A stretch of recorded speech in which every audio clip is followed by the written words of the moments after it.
یوں منہ سر لپیٹ کر بیٹھنے سے کچھ نہیں ہوگا تو کیا کریں؟ ارم نے تکیہ پھینکا اور اٹھ بیٹھی۔ سب سے پہلے تو سارے گھر کے کمپیوٹر سے اس ویب سائٹ کو بلاک کرتے ہیں تاکہ کم از کم گھر والوں کو تو نہ پتہ چلے، پھر اس کا کوئی مستقل حل سوچتے ہیں۔ ٹھیک ہے چلو۔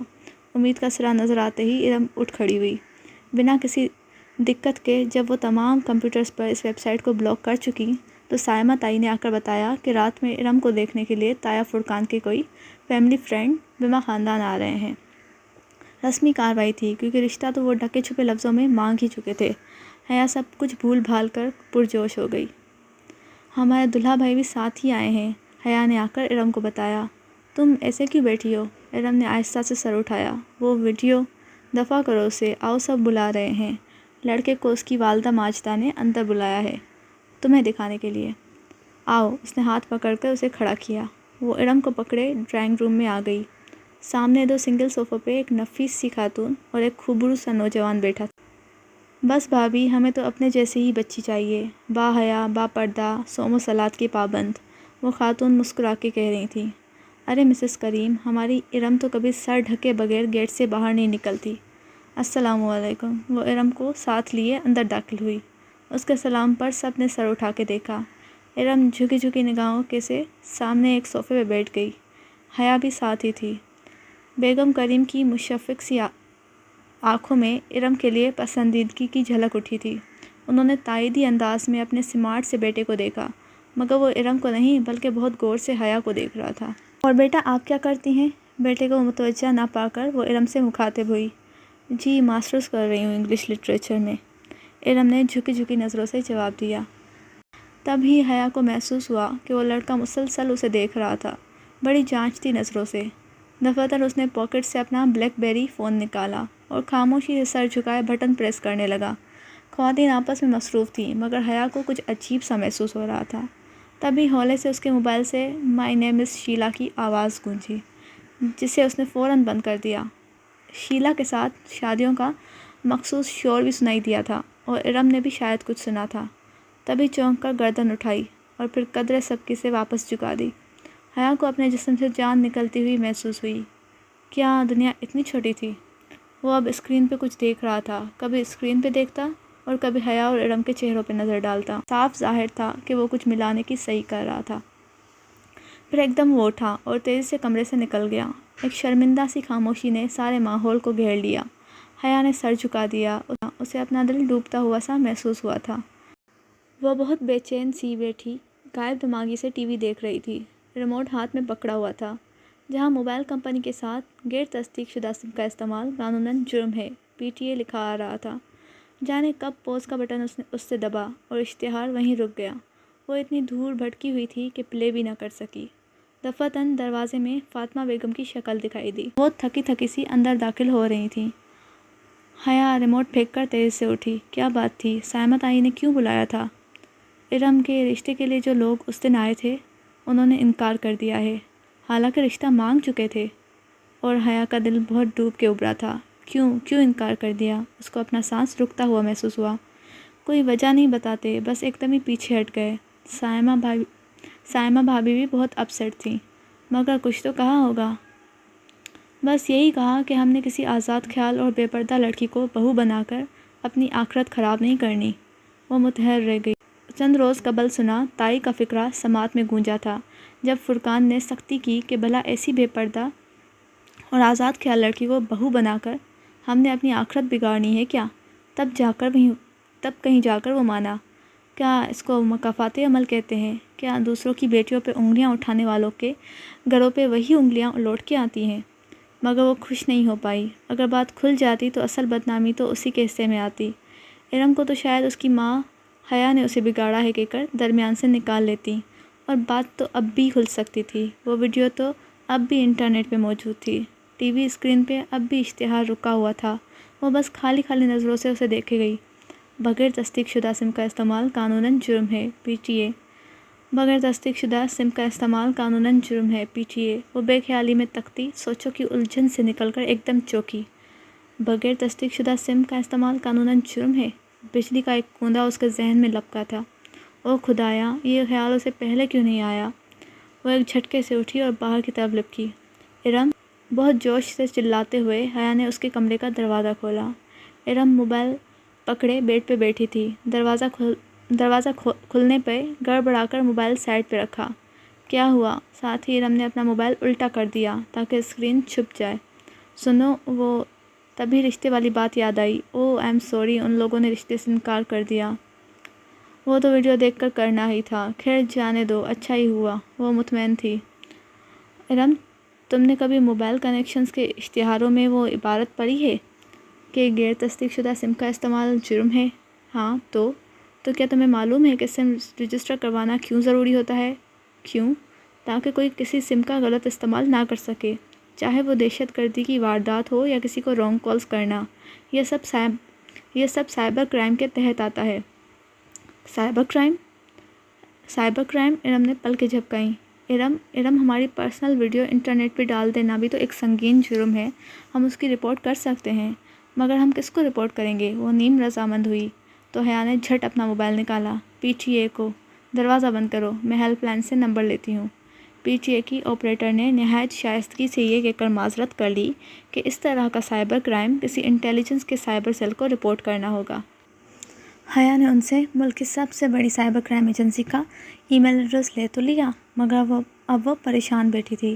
یہ انٹیلیجنس والے خطرناک لوگ ہوتے ہیں ارم، مگر اب یہ کرنا تو ہے نا؟ اور واقعی کرنا تو تھا۔ ارم نے لیپ ٹاپ کھولا اور پھر بہت بحث و تمیز کے بعد انہوں نے ایک کمپلینٹ لکھی اور اس پتے پہ بھیج دی جو PTA سے ان کو ملا تھا۔ بمشکل 5 منٹ ہی گزرے تھے کہ حیا کا موبائل بجا۔ اس نے موبائل اٹھا کر دیکھا۔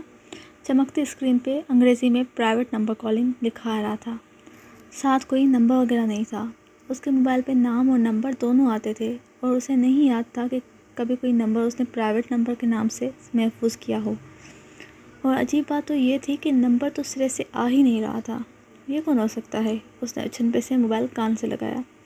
ہیلو، دوسری جانب ذرا دیر کی خاموشی کے بعد ایک بھاری گمبھیر آواز سنائی دی۔ السلام علیکم مس حیا سلیمان۔ جی آپ کون؟ میں میجر احمد بات کر رہا ہوں، سائبر کرائم سیل سے۔ آپ نے ہماری ایجنسی میں رپورٹ کی ہے، ہمیں ابھی آپ کی کمپلینٹ موصول ہوئی ہے۔ وہ جو بھی تھا بہت خوبصورت بولتا تھا، گہرا، گمبھیر مگر نرم لہجہ، جس میں ذرا سی چاشنی بھری تپش تھی، گرم اور سرد کا امتزاج۔ مگر میں نے کمپلینٹ میں اپنا نمبر تو نہیں لکھا تھا، وہ دھک دھک کرتے دل کے ساتھ کہہ رہی تھی۔ ارم بھی حیرت بھرے خوف سے اس کو دیکھ رہی تھی۔ جواباً وہ دھیرے سے ہنس دیا۔ نمبر تو بہت عام سی چیز ہے مس حیا سلیمان، میں تو آپ کے بارے میں بہت کچھ جانتا ہوں۔ یہی کہ آپ سلیمان اصغر کی بیٹی ہیں، آپ کے والد کا امپورٹ ایکسپورٹ کا بزنس ہے، آپ کا بھائی روہیل جارج بیس یونیورسٹی میں زیر تعلیم ہے، خود آپ انٹرنیشنل اسلامک یونیورسٹی میں LLB honours Shariah and law کے 5ویں سال میں ہیں۔ فروری میں آپ ایکسچینج پروگرام کے تحت استنبول جا رہی ہیں، غالباً سبانجی یونیورسٹی میں، اور پچھلے ہفتے اپنے کزن دلاور فرقان کی مہندی کے فنکشن پہ بننے والی ویڈیو کی انٹرنیٹ پہ اپلوڈنگ کو آپ نے رپورٹ کیا ہے۔ Is that right ma'am? وہ دم بخود سے سنتی جا رہی تھی۔ وہ مشکل بول پائی۔ جی وہی ویڈیو۔ اب آپ کیا چاہتی ہیں؟ یہی کہ آپ اسے اس ویب سائٹ سے ہٹا دیں۔ اس کی آواز میں بہت منت بھرائی تھی۔ اوکے، اور کچھ؟ اور جن لوگوں کے پاس اس کی CD ہیں وہ بھی۔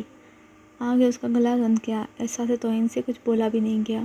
میں شہر کے ایک بندے سے وہ ویڈیو نکلوا لوں گا، آپ بے فکر رہیے۔ اور اسے لگا منو بوجھ اس کے اوپر سے اتر گیا۔ Thank you major Ahmed. اس کے انداز سے ظاہر تھا کہ وہ فون رکھنے ہی والی تھی کہ وہ کہہ اٹھا۔ تھینک یو تو آپ تب کہیں جب میں یہ کام کر دوں، اور اس کام کو محض شروع کرنے کے لیے مجھے آپ کا تعاون چاہیے۔ کیسا تعاون؟ میڈم، آپ کو ذرا سی تکلیف کرنی ہے۔ آپ کو اس ویڈیو کی باقاعدہ رپورٹ کرنے کے لیے میرے آفس آنا ہوگا۔ کیا؟ نہیں، میں نہیں آ سکتی۔ وہ پریشانی سے ہکلا گئی۔ ارم بھی فکر مندی سے اس کا چہرہ دیکھنے لگی تھی۔ پھر تو یہ کام نہیں ہو پائے گا، ایسے اسٹیپ فون پہ نہیں لیے جاتے۔ اسے لگا وہ محفوظ سا مسکرا رہا تھا۔ مگر میں نہیں آ سکتی، اور وہ کیسے آ سکتی تھی؟ کسی کو پتہ چل جاتا تو کتنی بدنامی ہوتی۔ آپ کو آنا پڑے گا، میں گاڑی بھیج دیتا ہوں۔ نہیں، اچھا خدا حافظ۔ اس نے جلدی سے فون بند کر دیا۔ باہر میں گیا یہ اور اس کا سائبر کرائم سیل۔ اگر ابا اور یہ عطیہ فرقان کو پتہ لگ گیا کہ ہم ایک ایجنسی کے ہیڈ کوارٹرز گئے ہیں، وہ بھی پنڈی، تو ہماری ٹانگیں توڑ دیں گے۔ میں تو پہلے ہی کہہ رہی تھی کہ رپورٹ نہ کرو۔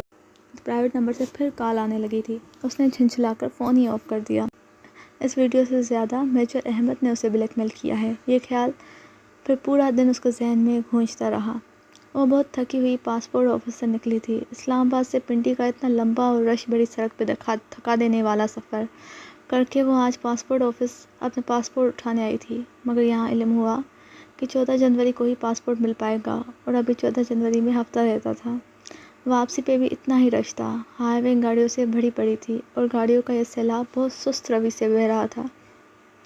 سگنل پہ اس نے گاڑی روکی اور شیشے کھول دیے۔ اس کا ذہن ابھی تک پاسپورٹ میں الجھا ہوا تھا۔ اگر 14 جنوری کو پاسپورٹ ملے تو ابھی ویزا لگتے لگتے بہت دیر ہو جائے گی۔ ابھی ٹکٹس نہیں آئی تھیں، مگر کچھ اندازہ تو تھا کہ فروری کے آغاز سے جنوری کے اختتام تک اسے ٹرکی جانا تھا، یعنی کم و بیش 15 دن اس کو ویزے کے لیے ملتے، اور ٹرکی کا ویزا تو کبھی 15 دن میں نہیں لگ پاتا۔ پھر وہ انہیں سوچوں میں الجھی تھی، یکایک کوئی اس کی کھلی کھڑکی پہ جھکا۔ سونیو، کیا سوچ رہے ہو؟ وہ بری طرح چونکی اور سر اٹھا کر دیکھا۔ وہ وہی تھا، ڈولی، چمچم کرتے ہرے لباس میں ملبوس، وگ والے بالوں کو جوڑا اور شوخ میک اپ۔ ناگواری کی ایک لہر اس کے چہرے پہ سمٹ آئی۔ اسے بھول گیا کہ کبھی ڈولی نے اس پہ کوئی احسان کیا تھا۔ ہٹو سامنے سے، وہ جھڑک کر بولی تھی۔ وہ کھلی کھڑکی میں کچھ یوں ہاتھ رکھے کھڑا تھا کہ وہ شیشہ اونچا کر ہی نہیں سکتی تھی۔ لو باجی، میں تو سلام دعا کرنے آئی تھی اور آپ تو غصہ ہو رہی ہو۔ اس روز والے سخت تاثرات ڈولی کے چہرے پہ نہیں تھے، بلکہ اس کے میک اپ سے اٹے چہرے پہ سادگی اور معصومیت تھی۔ کراہیت، بڑی سادگی اور معصومیت۔ ہٹو سامنے سے، ورنہ میں پولیس کو بلا لوں گی۔ اسے غصہ آنے لگا تھا اور بے بسی بھی محسوس ہو رہی تھی۔ کچھ بعید نہیں تھا کہ وہ کوئی غلط حرکت کر ڈالے۔ ہائے باجی، آپ ڈولی سے ایسی بات کر، وہ آپ کی تعریفیں کر کر کے ڈولی نے میرا سر کھا لیا تھا۔ اس نے آواز پہ گردن گھما کر دیکھا تو فرنٹ سیٹ کی کھلی کھڑکی پہ ایک اور خواجہ سرا ہاتھ رکھے کھڑا تھا۔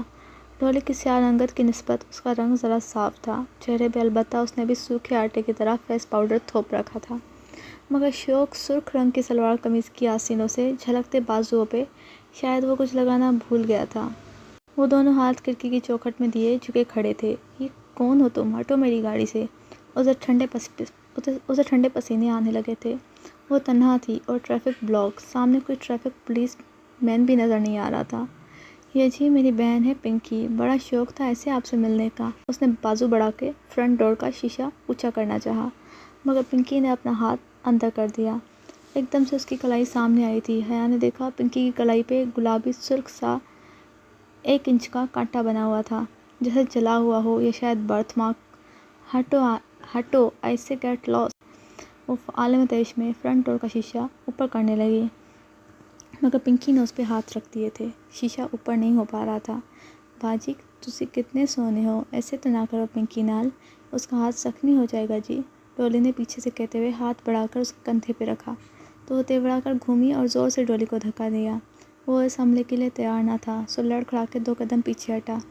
اسے چند سیکنڈ مل گئے اور اس نے جلدی جلدی اپنی طرف شیشہ چڑھا دیا۔ اب تم بھی ہٹو ادھر سے، ورنہ میں لوگوں کو اکٹھا کر لوں گی۔ وہ بازو بڑھا کر پنکی کی طرف والا شیشہ بند کرنے لگی، مگر وہ اڑ ہی گیا تھا۔ باجی میں تو تانو ڈولی کی دل کی بات بتانے آئی تھی۔ سو ویورز، جنت کے پتے ایپیسوڈ نمبر 6 آپ کو کیسی لگی؟ کمنٹ سیشن میں ہمیں ضرور بتائیے گا، اپنی رائے سے آگاہ ہمیں ضرور کیجیے گا۔ کافی ٹائم بعد ایپیسوڈ اپلوڈ ہوئی ہے، آپ لوگوں کو انتظار تو ضرور رہا ہوگا۔